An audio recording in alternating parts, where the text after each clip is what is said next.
Hi friends, నేను మీ NL రావు crypto తెలుగుకి స్వాగతం.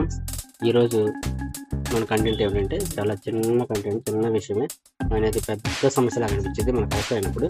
అదేమిటంటే మన తెలుగు వాళ్ళందరికీ తెలుగు టైపింగ్ వస్తుంది కానీ ఇంగ్లీష్ టైపింగ్ వీక్గా ఉంటారు. అంటే ఇంగ్లీష్ రాదు కాబట్టి గ్రామర్ మిస్టేక్ ఉంటుంది, ఇంగ్లీష్ రాదు. దాని గురించి మనం సింపుల్గా తెలుసుకుందాం ఎలా చేయాలి అనేది. దానికోసం నేను వాట్సాప్ వెళ్తున్నానండి. వాట్సాప్కి వెళ్ళాను. వాట్సాప్లో ఏదో ఒక పేరు మీద, ఉదాహరణకి నేనైతే నా పేరు మీదే ఓపెన్ చేసుకుంటున్నాను వాట్సాప్. నేను రెడీ చేసి పెట్టుకున్నాను ఆల్రెడీ కంటెంట్ మెయిల్ చేయడం కోసం. నేనండి గౌరవనీయమైన బ్రాంచ్ మేనేజర్ గారికి తెలియజేయమంది ఏమనగా 2/8/2025 రోజున చెక్ బుక్కు అప్లై చేశాను. నాకు ఇంతవరకు ఎటువంటి రెస్పాండ్ రాలేదు, చెక్ చేసి చెప్పగలరు. ఈ విధంగా ఒక రిక్వెస్ట్ పెడతారనమాట. ఓకేనా? ఆ రిక్వెస్ట్ని మనం ఏం చేయాలి, ఇంగ్లీష్లో పెట్టాలి అనుకున్నాం, కంపల్సరీ పెట్టాలి అనుకున్నాం. ఇంగ్లీష్లో పెట్టాలంటే మనం ఏం చేయాలి, ఆల్రెడీ మనం ఇచ్చాం కదా, గూగుల్ లెన్స్ ఉంది కదండి. గూగుల్ లెన్స్లోకి వెళ్ళి, నాకైతే బాటంలో ఉంటుంది గూగుల్ లెన్స్, నేను గూగుల్ లెన్స్ తీసుకుంటాను.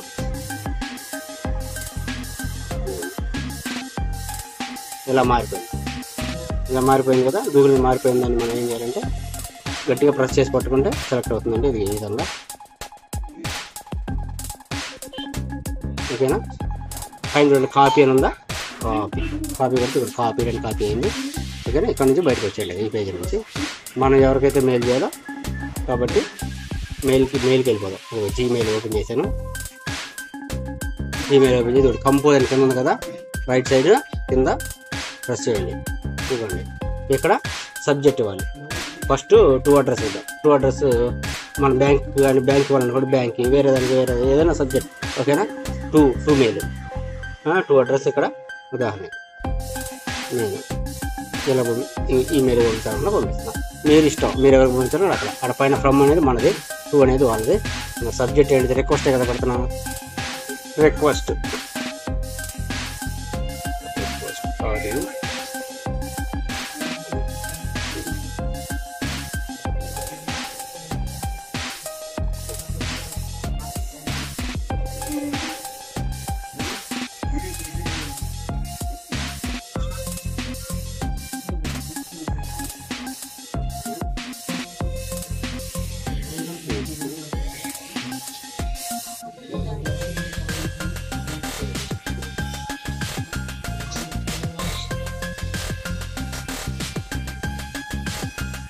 అని చెప్పుకున్నాను కదా. ఓకేనా? ఎందుకంటే నేను ఇంగ్లీష్లో చూడు కాబట్టి అంత సేపు పట్టింది నాకు. ఓకేనా? ఇప్పుడు మనం అక్కడ కాపీ చేసుకున్నాం కదా,